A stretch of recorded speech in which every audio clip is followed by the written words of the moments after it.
It looks like RINOs, Republicans in name only, have found a new enemy, and it is Elon Musk that is threatening them with political extinction. You won't believe what Musk is promising to do to every single Republican who votes against President Trump's cabinet picks, and we're going to see precisely which ones are up for re-election in 2026. Butter the popcorn, gang. This is going to be good. Hey, gang, it's me, Dr. Steve, your Patriot Professor, celebrating along with you the rise of the golden age that you made happen on November the 5th. So if you want a front row seat on everything to do with the rise of a new conservative age, then make sure to smack that bell and subscribe button. You will not want to miss a single video of our analyzing and celebrating the awakening of a new civilizationalist populist world that you are bringing about. Before we dive in here, gang, when I came across this story about Joe Rogan saying that many in the entertainment industry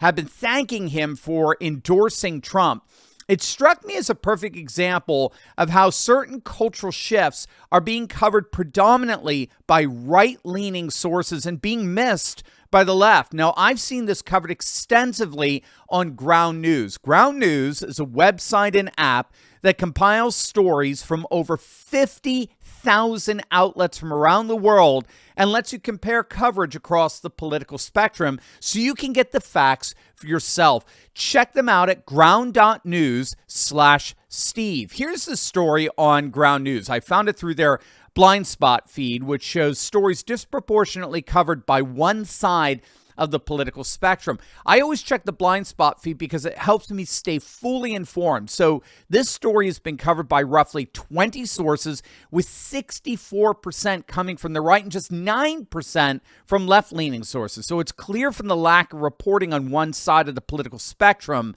that this is a blind spot story for the left. With Ground News, we can compare headlines ourselves to get a clear picture of how each side is presenting the issue. The left-leaning headline states, Joe Rogan says hippies and artists have been thanking him for last-minute Trump endorsement because they can't do it.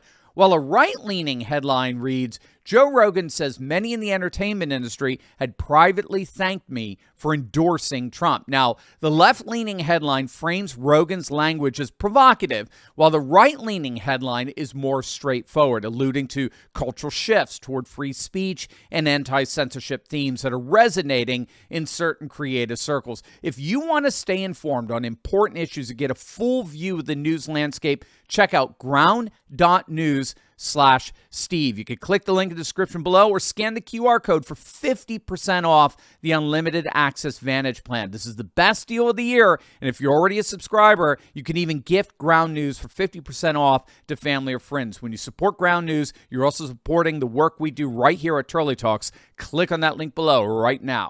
It's being widely reported that President Trump is warning Senate Republicans that anyone who stands in the way of his getting his cabinet picks confirmed is going to face primary challengers financed by the richest man on the planet, the one and only Elon Musk. According to ABC News, one Trump advisor is openly warning every single Republican senator that if they are on the wrong side of the vote, they are guaranteeing themselves a primary challenger. Elon himself tweeted out, quote, whoever thwarts the will of the people will lose either their primary or the midterm election itself. The people have made their will crystal clear. Now, both Trump and Elon are responding to the latest moves in the Senate that have been busy empowering a number of RINOs, or what I prefer, Diablos, Democrat and all but label, ever since they got into the majority.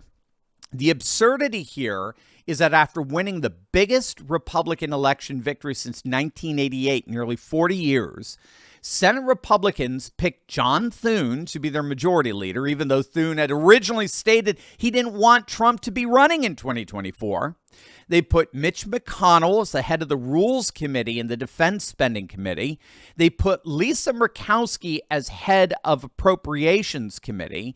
And so what we're seeing is, once again, Republicans are demonstrating their disdain and hatred for their base. I think it was a Tucker who said, we simply have never seen a political leadership that so hated and despised their own voters as the Republican leadership. Remember, back in 2016, Trump officially created a new GOP coalition centered on the white working class in rural America, which was decisive in Trump winning blue-collar dense states like Wisconsin, Iowa, Michigan, Pennsylvania, which no Republican had won in decades. And yet, despite this new coalition, the old Republican Guard, represented most faithfully, of course, by Mitch McConnell, didn't know what to do with these new voters. They both occupy such different cultural spaces, even though McConnell is, of course, originally from Kentucky. I mean, he obviously has completely lost touch with the Appalachian voter. Remember, he's been insisting for over 2 years now that Ukraine, funding the war in Ukraine, was the single most important issue for our government today. Not securing our borders, not bringing manufacturing jobs back home, not defending our nation's cultural traditions against their constant assaults by the woke left. No, sending hundreds of billions of dollars over to Ukraine. That was now our number one priority. Remember how Tucker used that to utterly destroy Mike Pence, right? That's not my concern, Tucker. That's not my concern. The problems facing our country are not my concern. Ukraine is my concern, Tucker. I mean, speaking of this, did you see this over the weekend? Let's go up to the Great White North here. We got some of the most embarrassing video imaginable of Canadian Prime Minister Justin Trudeau making an absolute fool of himself at a Taylor Swift concert in Montreal. And he was doing this all the while Montreal was engulfed in violent and destructive anti-NATO protests that vandalized the city. So the trope of Nero fiddling while Rome burned comes to mind, right? There's actually, technically speaking, there's no direct historical evidence that Nero fiddled while fires ravaged Rome back in 64 AD. It's a trope, regardless, that illustrates what happens when our leaders are more obsessed with power and affluence than they are with public service. They revel in hedonistic pleasures, completely clueless to the collapse of the social and political world around them. Well, what rank-and-file Republicans, the new grassroots MAGA party, is facing with this aloof senatorial class is actually something quite similar to what we saw in the movie Braveheart, right? One of the greatest movies ever. Freedom, of course, right?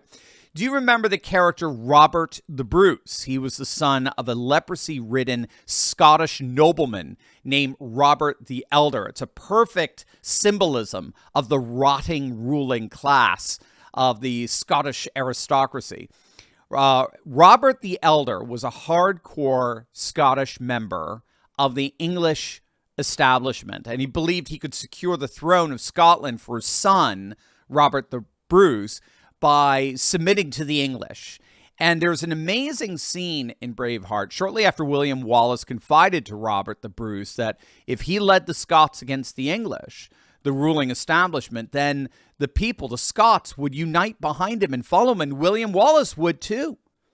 But then, again, at the instigation of his pro-establishment father, Robert the Bruce secretly joined the English for what was supposed to be a decisive battle stopping William Wallace's rebellion. And there's that amazing scene when William Wallace is about to kill Robert the Bruce, not knowing it, because he's got his helmet on. He just thinks he's an Englishman.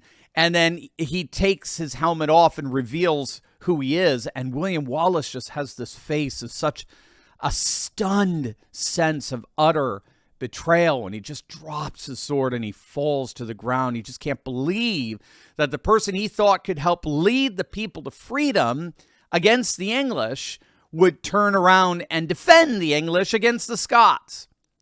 That is what the pro-Trump, fully pro-MAGA, America First grassroots is facing with this sellout aristocratic ruling class of RINOs. They will sell us out. If it benefits them and their power and affluence, they will sell us out without giving it a second thought. Now, the good news is that with Elon's backing, it looks like we now have some serious leverage over these House of Lords Republicans. There are a number of RINO Republicans up for re-election 2026. First and foremost is the Swamp King himself, Mitch McConnell of Kentucky. Maybe, just maybe, voters in the deep red state of Kentucky can finally vote this moron out. Bill Cassidy of Louisiana, he's the RINO that voted to impeach Trump. Right? So Louisiana patriots, you guys can finally get rid of him. Lindsey Graham of South Carolina, he's up for re-election. Same with John Cornyn of Texas. Mark Mullen of Oklahoma, who reportedly helped to sink Matt Gaetz' nomination. He's up for re-election. Susan Collins of Maine is up for re-election as well. But it's widely agreed upon now. There's no point in primarying RINOs in blue states since they'll just send us a Democrat in the end. So the key point of this strategy is to primary these RINOs who are coming from deep red states whose constituencies voted overwhelmingly for Trump and the MAGA agenda. And the whole point of it is either force these RINOs to go along with that agenda or boot them out in the primaries. It's now time to go full steam ahead. Musk is 100% behind the MAGA agenda. It's now time for the rest of the Republican leadership to lead, follow, or we will make sure you get the heck out of the way.